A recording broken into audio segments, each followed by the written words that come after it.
Comme j'ai beaucoup étudié la géométrie, je suis tombé sur Buckminster Fuller, qui a tellement œuvré à décrire la complexité de la géométrie relative à notre réalité.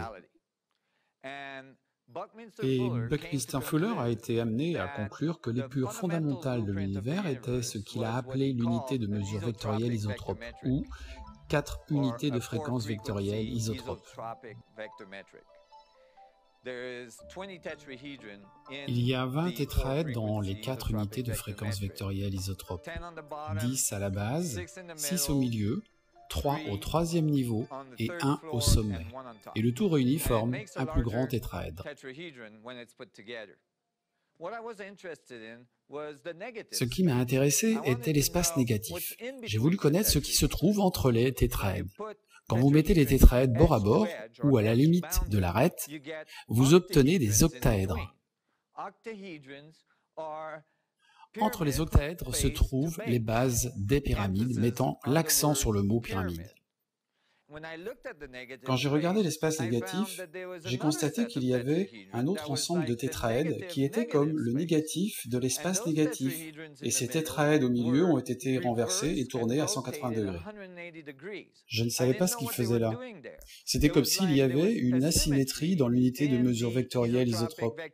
Avec le mot isotrope, vous ne vous attendez à aucune asymétrie. Je cherchais l'équilibre parfait, donc ceci n'était pas satisfaisant pour moi. J'ai dû comprendre ce que ces autres tétraèdes faisaient là.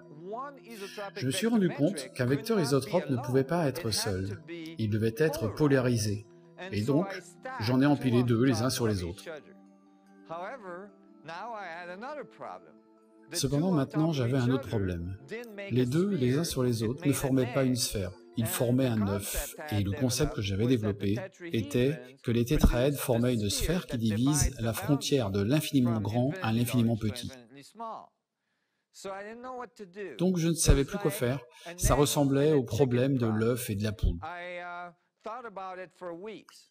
J'y ai réfléchi pendant des semaines, réalisant finalement que je n'avais qu'à les imbriquer l'un dans l'autre. Je ne voulais pas déformer la géométrie du tétraède, mais c'est quand, en définitive, j'ai imbriqué les 2 qu'ils ont formé une sphère parfaite. J'ai réalisé ce que cet autre négatif de l'espace négatif était fait pour. En fait, cette mesure géométrique attendait sa meilleure moitié. Elle n'était pas en réalité complète tant que l'autre géométrie inversée n'y était pas insérée. Et quand cela fut fait, tout à coup, les autres espaces étaient là pour accepter le tétraède inversé comme une mesure tétraédrique mâle attendant sa moitié.